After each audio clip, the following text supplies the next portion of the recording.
We are going to do what I know as a 5-strand Swedish braid. So I've got 5 strands here.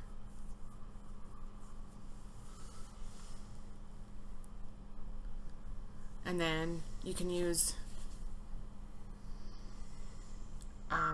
this thread, or you can use the embroidery thread, which is a little bit thicker, makes a little bit of a thicker bracelet. So take your 5 strands, I've got them about arm's length,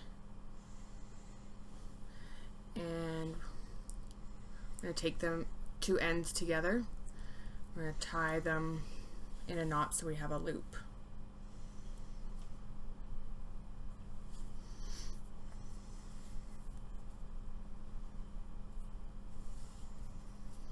So we're tying 10 strands all together, one giant knot.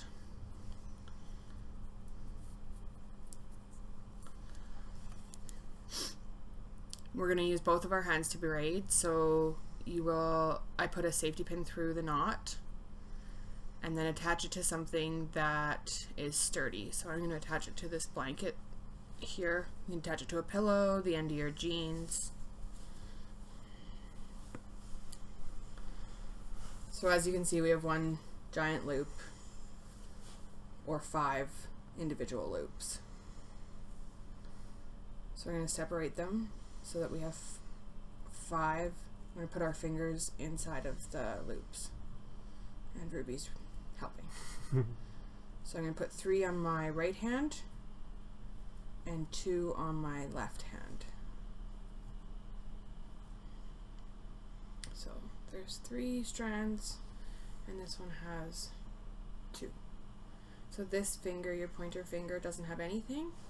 It's going to go through this middle one and grab onto the far right one and take it through.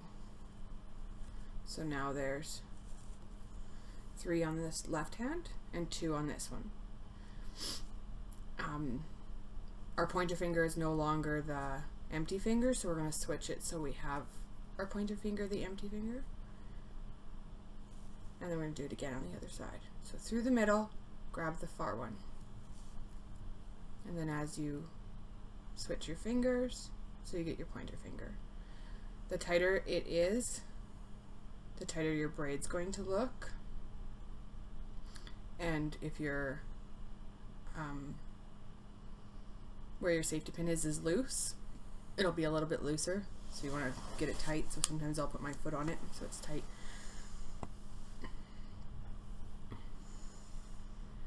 Okay, and now I'll go a little bit faster. And if you do it with 5 different colors, you get kind of a neat variation of the colors. Or if you do it with all the same color and one different one, you can make lots of different things. It's kind of a thick one. It does get a bit of a twirl, but if you pull it tight enough, it'll stay nice and flat.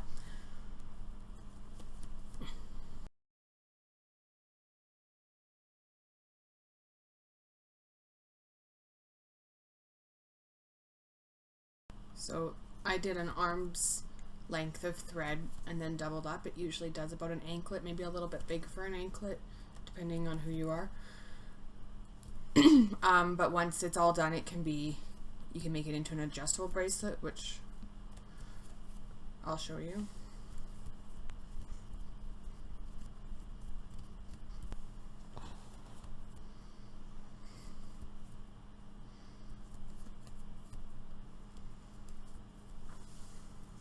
That's my little helper.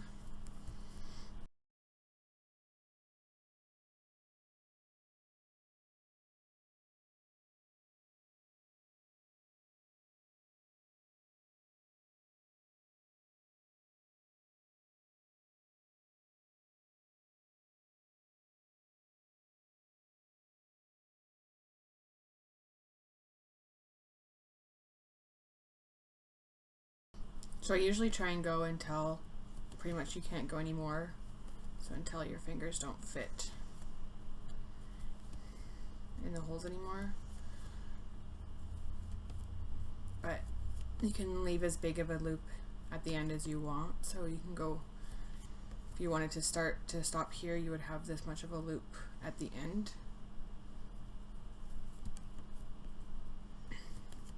But I like to use the loop at the end for the adjustable, to make it an adjustable bracelet, so I usually try and go till it's pretty tight.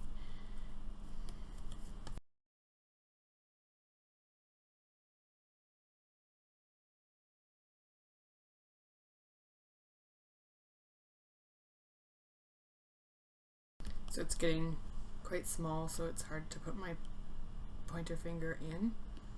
So that's when you start to, and that's when you tie it off.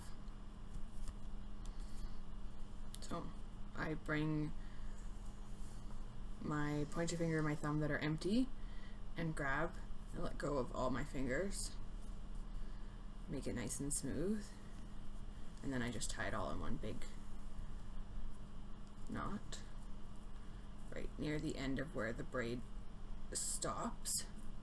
So then I probably could have gone a little bit tighter on or farther on this one, but then you have your 5 loops at the end, all in one big loop. So I'll undo it from my safety pin. And then to put it on your ankle, you put the first knot, which is the top where the safety pin was, through your loop at the end that you made when you put in your end knot. And then you can see how it's adjustable. Make it the tightness that you want, and then tie your braid in a knot at the end. So of course the shorter that this end loop is, the nicer that it looks all the way around. And there you go. I'm gonna get nice and close so you can see the the flatness. Yeah, you can. How it's flat and all the different colors in there. So if you were to do all the same color, it would just be this design. But this is variation wool, so you get a little bit of a different look. And that's what we know as a 5-strand Swedish braid.